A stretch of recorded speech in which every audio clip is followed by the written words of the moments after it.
Hello everyone, here you are watching Dr. Bipin Kumar and today with me Lakshya Dubey and he secured All India rank in UZ, ICR UZ 70 rank. So welcome Lakshya here and I want to congratulate once again you because you got your dream university IRI लगभग में सबका एक UG ये पहली time UG start होने जा रहा है और तुम उसके पहले यस सर। बैच के एक तरह से हिस्ट्री रहोगे तो इसके लिए तुम्हें बहुत थैंक बहुत यू सी सर। बधाई। तो मैनी ऑफ द एस्पिरेंट्स यहाँ पर होंगे जो ये चाहते होंगे कि 10+2 के बाद एग्रीकल्चर में आना बीएससी एग्रीकल्चर और आपने आईसीआर यस यूजी सर। को बहुत अच्छी रैंक से क्रैक किया तो मेरा एक रिक्वेस्ट है कि आप जो एस्पिरेंट्स हैं उनको सजेस्ट करें कैसे उनको स्टार्ट करना है कब से तैयारी करना है और कैसे कैसे बुकों को कवर करना है। ठीक है, तो you are yes most sir. Welcome, now floor is with you. Yes. First of all, thank you, sir, for inviting me to this beautiful platform of your channel. And myself, Kumar Lux, and I have secured All India Rank 70 in ICR 2022. I am basically from PCB background. So for me, agriculture was an optional as I was preparing for medical, but unfortunately मेरा वहाँ पर हुआ नहीं था। और मेरे एक uncle थे तो इसी फील्ड में, तो उन्होंने कहा ये भी बहुत अच्छा स्कोप है यहाँ पर।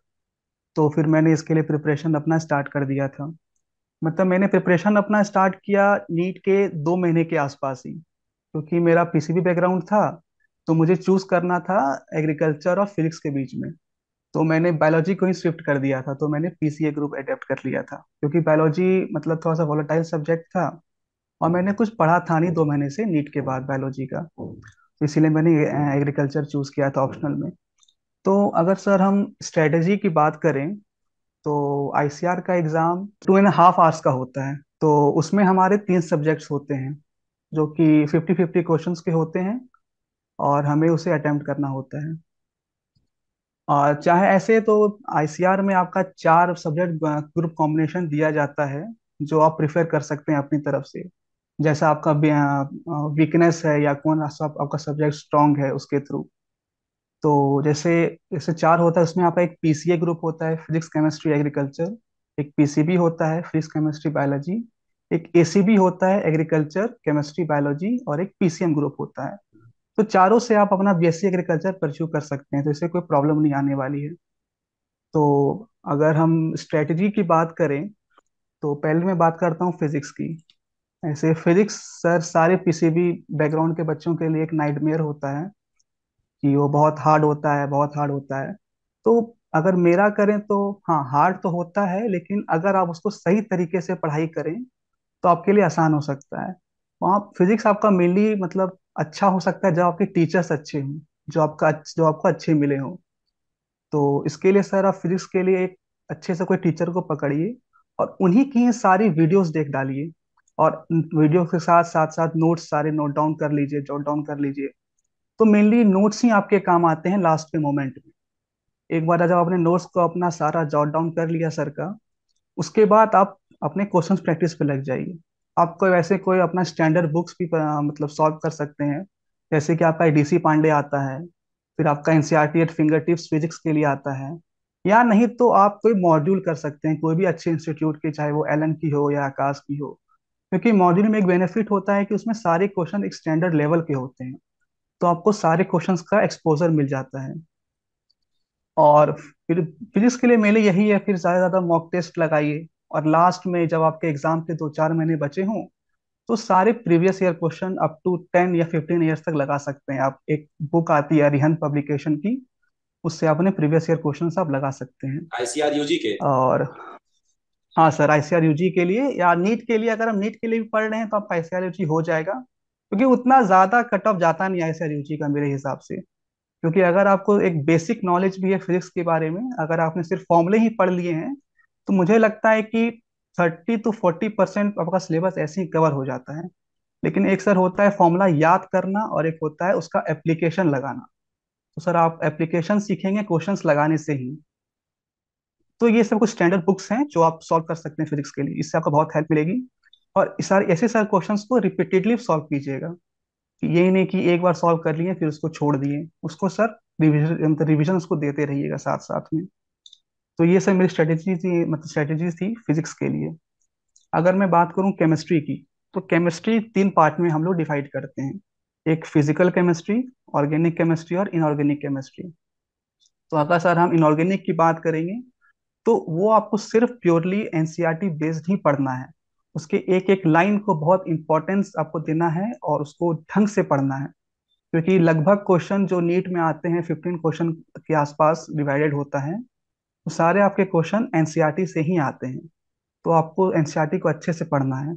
और क्वेश्चन मेरे ख्याल से उतना इनऑर्गेनिक में लगा भी सकते हैं, अगर आप नीडेड हो तो सिर्फ आप प्रीवियस ईयर क्वेश्चन से ही कर सकते हैं, क्योंकि वो का मेनली मेमोराइज आपको करना पड़ता है इनऑर्गेनिक केमिस्ट्री। उससे उतने कोई टफ क्वेश्चंस नहीं आते हैं। अगर आप सिर्फ एनसीईआरटी भी कर लेंगे आपके लिए मोर देन सफिशियंट है। उसमें ये नहीं कि बहुत सारे बुक्स भी आते हैं लेकिन उसको आपको जरूरत नहीं पड़ेगी सॉल्व करने की। फिर हम बात करते हैं आपका ऑर्गेनिक केमिस्ट्री का। तो ऑर्गेनिक केमिस्ट्री मेनली आपका रिएक्शन बेस्ड होता है। उसके लिए सबसे इम्पोर्टेंट है आपको एक अच्छे से टीचर्स को पकड़िए। तो वो आपको अच्छे से गाइड करेंगे कि ऑर्गेनिक की स्टार्टिंग कैसे करनी है, क्योंकि मेन उसका स्टार्टिंग ही होता है। अगर आप क्लास 11th में हैं तो उसके जो लास्ट के चैप्टर्स होते हैं वही आपके एक बेस होते हैं ऑर्गेनिक केमिस्ट्री के।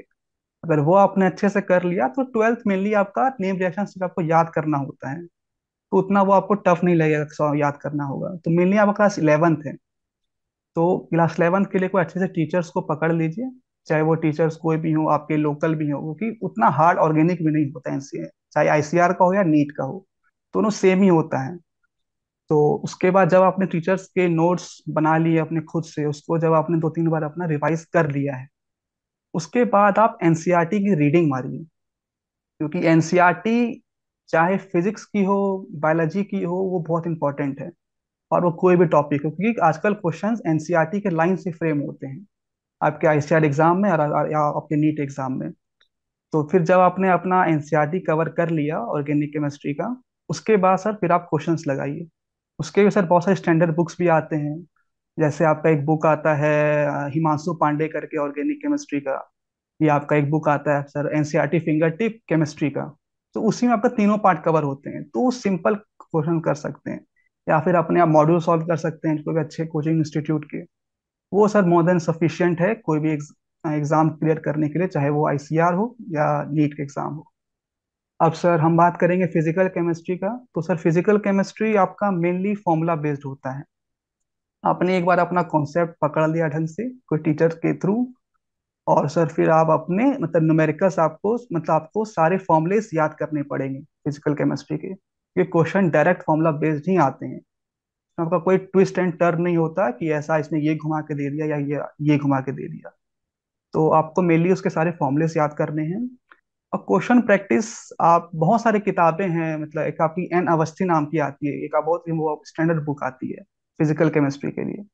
आप उसको पढ़ सकते हैं, उसके क्वेश्चन सॉल्व कर सकते हैं। उसमें 100-150 क्वेश्चन होते हैं पर चैप्टर। वो सर मोर देन सफिशियंट है।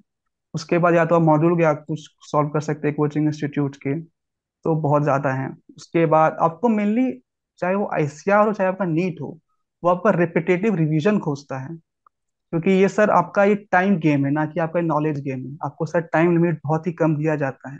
इसमें आपको ज्यादा से ज्यादा क्वेश्चन आपको सॉल्व करने होते हैं, एक्यूरेसी इस पे आपको ज्यादा होनी चाहिए। और लास्ट में सर जब आपके एग्जाम के 3-4 महीने पहले बचे हों, तो आप प्रीवियस ईयर क्वेश्चंस लगा ले 10 से 15 साल के। वो काफी है, जो आपको एक आइडिया दे दे एग्जाम के का कि कैसे क्वेश्चंस आते हैं, मतलब किस टाइप के क्वेश्चंस आते हैं। बस यही था केमिस्ट्री के लिए। और अगर हम बायोलॉजी की बात करें तो सर ऐसा सब लोग कहते हैं, मैं भी कहता हूँ कि एनसीईआरटी इज द बाइबल। आपको सिर्फ बायोलॉजी में एनसीईआरटी ही करना है, उसके अलावा आपका कोई किताब ही नहीं करनी है। लोग बहुत बोलेंगे कि ये मॉड्यूल्स के कोई ये पढ़ लो इम्पोर्टेंट है, ऐसा कुछ नहीं होता है। आपको सब हाँ बस ये करना है कि आपको एक टीचर पकड़ना है जो सिर्फ और सिर्फ एनसीईआरटी बेस्ड ही पढ़ाए। सर मैंने तो सर तैयारी किया था, एक तरुण सर आते हैं फिजिक्स वाला में, एक हैं वो बायोलॉजी के फैकल्टी हैं। मैंने वो सिर्फ एनसीईआरटी बेस्ड ही पढ़ाते हैं सारे क्वेश्चंस को, और सारे लेक्चर उनके एनसीईआरटी बेस्ड होते हैं। तो आप उनके लेक्चर्स कर सकते हैं, वो बिल्कुल एनसीईआरटी बेस्ड होते हैं। उसके बाद फिर जब अपनी आप एनसीईआरटी करेंगे तो बिल्कुल आपको स्मूथ लगेगी पढ़ने में। आपको कोई दिक्कत नहीं होगा पढ़ने में एनसीईआरटी। बस यही था। बायोलॉजी में सिर्फ एनसीईआरटी पढ़िए, किसी की बात मत मानिए कि ये पढ़ लो ये पढ़ लो। बस एनसीईआरटी सफिशिएंट है। और क्वेश्चन के लिए फिर से एक एमटीजी की किताब आती है, NCERT eight finger tip, biology की आती है। उसमें आपके 100 क्वेश्चन पर चैप्टर हैं, उसको कर लीजिए, वो मोर देन सफिशियंट है। और सर अगर एग्रीकल्चर की बात करें तो सर मैंने एग्रीकल्चर लास्ट के 20 दिन में ही किया था। जो मेरा स्कोर था एग्रीकल्चर मात्र 20 दिन में ही था। और सर हम आपको बहुत थैंक यू करना चाहते हैं, क्योंकि आपकी एक प्लेलिस्ट है नीमरा सुंडा नाम से। तो मैंने बहुत सर्च किया था कि कौन से टीचर पढ़ाते हैं अच्छा है नीमरा सुंडा, तो सर आपका आया, तो मैंने शायद 74 लेक्चर्स आपके उस प्लेलिस्ट में हैं। तो मैंने आप ही के प्लेलिस्ट उठाया था और सारे लेक्चर्स को देख डाला था, ताकि मेरे सारे कॉन्सेप्ट्स वगैरह क्लियर हो जाएं, और सर मेरे हो भी गए कॉन्सेप्ट्स क्लियर। मेनली आपको उसमें जब आपके पास टाइम कम होता है, एग्रीकल्चर उतना एग्रीकल्चर हार्ड नहीं है जैसा होता है, आप उसको कवर कर सकते हैं, लेकिन उसके लिए चाहिए आपको एक प्रॉपर साइंटिफिक तरीका करने का। सर मैंने क्या किया था कि मैंने सिलेबस का प्रिंट आउट निकलवा लिया था, और मैंने एक एक टॉपिक को निमरा सुंडा से लिंक किया था कि कौन सा टॉपिक कहाँ पर दिया हुआ है। और मैंने टॉपिक बेस्ड पढ़ाई की थी। अगर कोई टॉपिक मुझे लगा कि बाहर का है, उसको मैंने सर्च कर दिया यूट्यूब पे, या सर आपके पास अगर मिलेगा तो आपके पास मिल जाता था वो लेक्चर, तो मैंने उससे तैयारी किया था। और वो काफी निमरा सुंडा क्या किताब आती है, वो मोर देन सफिशिएंट है कॉम्पिटिटिव एग्जाम के लिए। और सर मैंने प्रीवियस ईयर क्वेश्चंस लगाए थे, शायद 2 या 3 साल के मैंने क्वेश्चंस लगाए थे, वो भी सर मैंने ऑनलाइन ही लगा लिए थे। कोई टीचर थे, कोई मतलब चैनल था, तो उनके लेक्चर्स थे जो मैंने लगाए हुए थे। और उसके अलावा तो कुछ चाहिए नहीं एग्रीकल्चर के लिए। मेन है कि इसमें आपको मेनली आपको रिवीजन करना स्टार्ट करना चाहिए, बस मेन यही फोकस होना चाहिए आपको। तो दिस वर ऑल अबाउट। तो मेरा पूछना होगा लक्ष्य की, जैसे 10वीं के बाद जब 11वीं में लड़का आता है, तो मैक्सिमम लोगों की जो हम्म। फिजिक्स केमिस्ट्री बायोलॉजी के लोग होते हैं उनकी preference medical, no doubt medical के लिए प्रिपेयर करती है। तो क्या जो यस फिजिक्स सर। केमिस्ट्री की हम बात करें और बायोलॉजी, जो मेडिकल में तैयारी करने का जो लेवल है, अगर वो मेडिकल नीट की तैयारी करता है तो उसको क्या एक्स्ट्रा कुछ करने की जरूरत होती है इधर एग्रीकल्चर के लिए? नहीं सर, नहीं सर, बिल्कुल सिलेबस बिल्कुल ही सेम होता है, इसमें ओके कुछ ऊपर नीचे नहीं होता, बिल्कुल सिलेबस दोनों का सेम ही होता है। Okay okay okay. क्योंकि बहुत यस से सर। बार एक आता है लोगों को कि मेडिकल और आईसीआर दोनों को नाम सुन के अलग अलग होने की वजह से लोग कंफ्यूज होते हैं कि क्या इसमें हाँ हाँ। अलग होगा, क्या कुछ ऐसा होगा। तो ये मैक्सिमम हम्म। टाइम जो एस्पिरेंट्स होते हैं ये क्वेश्चन आस्क करते हैं, इसलिए मैंने आपसे पूछा। तो हम्म। आपको क्या लगता है कि कितने क्वेश्चन सामने किए होंगे, कितना मार्क्स रहा होगा आपका? परसेंटाइल तो 99 point, I am not able to at recall, nine percentile 8-9 percentile था। तो यस सर। ये हम्म। कितने क्वेश्चंस आपने अटेम्प्ट किए थे, राइट था आपका ये परसेंटाइल लाने के लिए लगभग? सर क्वेश्चंस तो सर मुझे याद नहीं है, लेकिन हाँ लगभग, अगर आप फिजिक्स में जैसे 50 क्वेश्चंस आते हैं, तीनों में आते हैं, हम्म तो फिजिक्स में मैंने शायद क्योंकि सर मेरा मतलब फिजिक्स केमिस्ट्री कुछ स्ट्रांग था, हम्म तो मैंने शायद फिजिक्स में 45 क्वेश्चंस किए थे। और केमिस्ट्री में मैंने 39 या 40 क्वेश्चंस किए होंगे। हम्म। और मैंने एग्रीकल्चर में मात्र 30 क्वेश्चंस किए थे। अच्छा अच्छा अच्छा। क्योंकि मतलब बहुत ज्यादा आपको हार्ड नहीं होता है वैसा जैसे लोग सोचते हैं। अब सिंपल प्रिपरेशन अगर आपका है डिसेंट लेवल का, चाहे डेफिनेटली आप मतलब क्या है आपका, कि ये एग्जाम ही हाँ है 10+2 के बाद, तो ज्यादा हार्ड हाँ बनाने हाँ, बनेगा भी नहीं, बनाया भी नहीं जा सकता ना, क्योंकि ये जस्ट 12वीं यस के सर, बाद लड़के से हम बहुत ज्यादा हाई फाई उम्मीद नहीं एक्सपेक्ट नहीं करते, कर सकते हैं। एक्सपेक्ट नहीं कर सकते। Yes sir. तो ये तो हम्म। एग्जाम का नेचर होता है, लेकिन ये है ना कि एज ए एस्पिरेंट हमारे दिमाग में एक चीज होता है, यार ये होगा वो होगा, हम बहुत बड़ी कहानियां बना लेते हैं। और वो मेरा मानना है यस सर। कि वो एक तरह से निगेटिव चीज है, हमें ज्यादा बहुत ज्यादा सोचना नहीं है, क्योंकि ये निगेटिविटी यस हमारे सर। अंदर आ जाती है उस चीज को लेके। बेसिकली जो आपने हाँ बहुत हाँ। सही बताया कि अगर आप बेसिक अच्छी से कवर करते हो, जैसे आपने बोला एनसीईआरटी, तो इन सब चीजों को मेरे जो भी एस्पिरेंट्स हैं हमारा भी यही कहना होगा कि आप लोग अपने पहले 10+2 को सही से किताबों को बढ़िया से पढ़ो, यस सर। कोर्स आउटलाइन को लेके अच्छे से देखो, और जो भी चीजें टीचर है उस कोर्स आउटलाइन को अगर आप आपके हम्म। सामने सामने रखा है तो उस पर क्वेरी करो, उनसे इंटरेक्ट करो। Yes sir. तो वो क्या होगा, कहते हैं ना कि खान से कोयला कभी कभी अपने खोद के खुद निकालना पड़ता है। तो जब आप यस सर। जानोगे, सिलेबस के बारे में जानोगे हम्म। कि ये बायोलॉजी है, चाहे फिजिक्स है, केमिस्ट्री का ये चीज, ये पोर्शन है, आज ये टीचर पढ़ाने वाला है, तो कुछ चीजें आपके अंदर होगी यस ना सर। कि यार ये चीज सर कैसे, ये चीज का यहाँ पर दिया हुआ है, क्या हो सकता है। तो यस सर। डेफिनेटली टीचर भी क्या होता है, तब वो जाके लेता है कि लड़का इंटरेस्ट ले रहा है, तब वो क्या करता है, उस चीज हम्म। को और अच्छे तरह से बताता और है। तो ये बताता है। डेफिनेटली ये होना यस चाहिए। सर। तो हाँ कितने हाँ। आवर्स की स्टडी करते थे आप रेगुलर, एक एवरेज? सर अगर मतलब मान के क्लास रही, अगर हम्म, हाँ अगर क्लास के साथ अगर मुझे प्रिपरेशन मेरा अगर चल रहा है हम्म, तो मैं 4 घंटे सर काफी होते थे अपने यार, सेल्फ स्टडी के लिए, 4 घंटे काफी थे। yes, yes, और अगर संडे ऐसे हो गया या कोई वेकेशन वगैरह है तो उसमें अपना टाइम को आप एक्सटेंड कर सकते हैं। 9-10 घंटे कर दिए सर बहुत हो, ज्यादा करने का जरूरत भी नहीं है। मैंने किया था लेकिन वो ज्यादा हो जाता है, उसका उसका कुछ नीड होता ही नहीं है। तो रेगुलर 9-10 घंटे 4-5 सर एक, आवर्स इज मोर देन हाँ सफिशिएंट। हाँ सर कंसिस्टेंसी सर की है। कंसिस्टेंट आपको होना ही पड़ेगा। उसके अलावा सर आप कोई एग्जाम ही नहीं अब नहीं निकाल सकते, चाहे वो आईसीआर हो या कोई सा एग्जाम आपके लिए हो। तो हम्म। डेफिनेटली ये जो भी आप चीजें बताए और लोगों को काफी पसंद आएंगी, और आप लोगों को में से कोई भी स्टूडेंट को कोई क्वेरीज होगा आप कमेंट में कमेंट कीजिएगा, और डेफिनेटली लक्ष्य ट्राई करेंगे उस क्वेरीज को, अगर कोई यस सर। बचा होगा तो वो डेफिनेटली रिप्लाई करेंगे। और इस वीडियो को अपने तक ही मत सीमित रखना, इसको वाइड स्प्रेड करना। जो भी 10+2 के बाद एस्पिरेंट आपके नियर बाय दोस्त मिलते हैं तो ये वीडियो डेफिनेटली काफी हेल्पफुल होने वाली है।